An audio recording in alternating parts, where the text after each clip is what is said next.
Hello, friends and neighbors, and welcome to the poem of the day today for Friday, August the 8th, 2025. Happy Friday to everyone. I wish you perseverance today to get through the workday and what other obligations you might have before you're able to take some rest and restoration this weekend.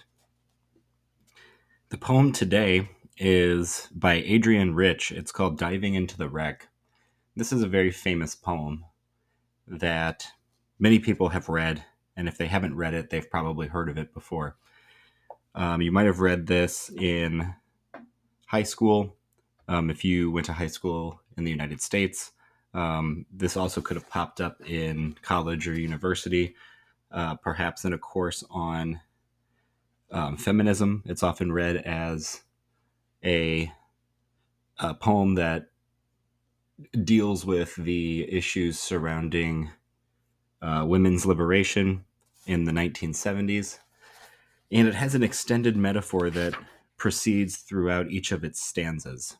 The poem is 94 lines long, and the stanza lines are irregular, as you'll see. But what Rich does throughout the poem is introduce a series of very vivid images and symbols that build one upon another to sustain the central conceit of the poem, which I'll talk a little bit about after I've read it. So this is Diving into the Wreck from 1972 by Adrienne Rich. First, having read the Book of Myths and loaded the camera and checked the edge of the knife blade, I put on the body armor of black rubber, the absurd flippers, the grave and awkward mask. I'm having to do this not like Cousteau with his assiduous team aboard the sun-flooded schooner, but here, alone. There is a ladder. The ladder is always there, hanging innocently close to the side of the schooner. We know what it is used for, we who have used it. Otherwise, it is a piece of maritime floss, some sundry equipment. I go down, rung after rung, and still the oxygen immerses me, the blue light, the clear atoms of our human air. I go down. My flippers cripple me. I crawl like an insect down the ladder, and there is no one to tell me when the ocean will begin. First the air is blue, and then it is bluer, and then green, and then black. I'm blacking out, and yet my mask is powerful. It pumps my blood with power. The sea is another story. The sea is not a question of power. I have to learn alone to turn my body without force in the deep element. And now, it is easy to forget what I came for among so many who have always lived here, swaying their crenellated fans between the reefs, and besides, you breathe differently down here. I came to explore the wreck. The words are purposes. The words are maps. I came to see the damage that was done and the treasures that prevail. I stroke the beam of my lamp slowly along the flank of something more permanent than fish or weed. The thing I came for. The wreck, and not the story of the wreck. The thing itself, and not the myth. The drowned face always staring toward the sun.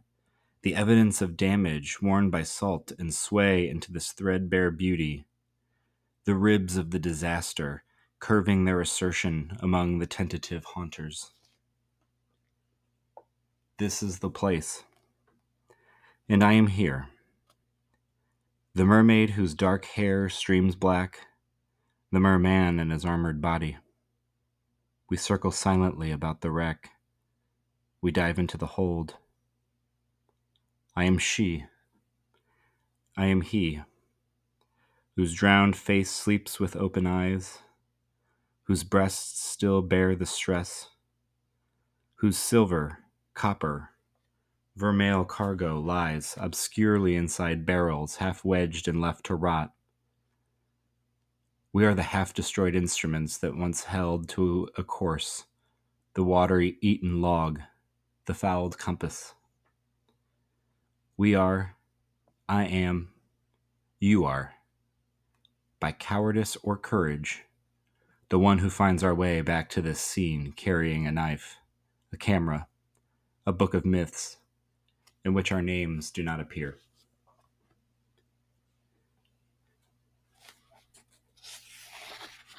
This is a very powerful poem, and I've read it in my head multiple times. This is, I believe, only the first time that I've read the entire thing out loud, and it's the most concrete emotional experience that I've gotten out of it. It's always interesting to me to think about the ways in which a text in general, but especially poetry, when it's read aloud, changes from just reading it internally. It becomes something that you're simultaneously speaking and hearing, something that you're not just keeping inside yourself, but placing out into the world. And this is a poem of such interiority that the speaker's going through. And it's an interiority that she discovers as something that's shared. The deeper that she goes under the sea and into the wreck, the more isolated that she is seeming to be and that she must pass through, the closer she gets towards discovering something that is shared and communal. It seems as though near the end of the poem, she transcends ideas about identity, about individual identity. Some places that I'm seeing that are around line 76. I am she, I am he. There's a association and a kind of transference within the pronouns there of a sharing not just across gendered lines, but across lines of individuality. It's not an I am like, it's an I am. This happens again around line 87. We are, I am, you are. And what happens there is we're first given the collective of the we, which is then separated into an I and a you. But the you, this is the first time you has appeared in the poem, calls out directly towards the speaker as well. So the metaphor, the extended metaphor, the conceit of the poem continues, but in this moment, in the last stanza, it's extended to include the reader itself. So one of the things that's been explored in the wreck and one of the myths that's been dispelled is that of the separation between the reader and the subject, the observer and the speaker of the poem. I think another important image in this poem has to do with the Book of Myths, which I think could be extrapolated to be any story that anyone tells about another person to constrict them, or any story that someone forces upon themselves that they assume about themselves, and that also limits their freedom or their self-discovery. I think it also has to do with traditions of literature that have gendered men and women in specific ways, and ways that often categorize men as being brave journeyers and explorers, and women as being confined to domestic spaces. And this poem immediately explodes that by making the speaker, who I think we can understand as being a she, at least at the beginning, exiting the domestic space, becoming like Cousteau and not like Cousteau, right? Like Cousteau in the sense of an adventurer and an explorer, but not like Cousteau in that she is alone the entire time. The symbol of the ladder, I think, is also important. She says that we know what it is for, we who have used it. Otherwise, it is a piece of maritime floss, some sundry equipment. What strikes me at that portion of the poem is that one would think that everybody knows what a ladder is for, whether or not you have used it. But she says that we who have used it know what it's for, which I think imbues it with a deeper meaning, that the ladder represents a passage between the easy flowing, living oxygen above the surface and the sun above the surface, where Even her suit is just sort of absurd and awkward. But then underneath, everything is becoming encased and oppressive and forced.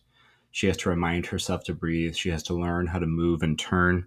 And so the ladder is this passage place between where we live in relative ignorance and simplicity versus where we choose to go into places that are harder on us, harder on our bodies, harder on our very functions of living. And we see this as well in the imagery of the water going blue, bluer, green, and then finally black. So she even loses the ability to see what's before her, suggesting that she's venturing into parts unknown where even others have not really left breadcrumbs or have been able to help her on her way there. But in the transference or in the transformation that happens in this poem, she also circles silently around the mer people, right? The mermaid and the merman. And the merman is described as having an armored body, which I think is interesting as it connects back to her having the body armor of the black rubber at the beginning. Not entirely sure what to do with the connection other than perhaps the body armor of her suit at the beginning is something that represents containment forced on by patriarchy, perhaps.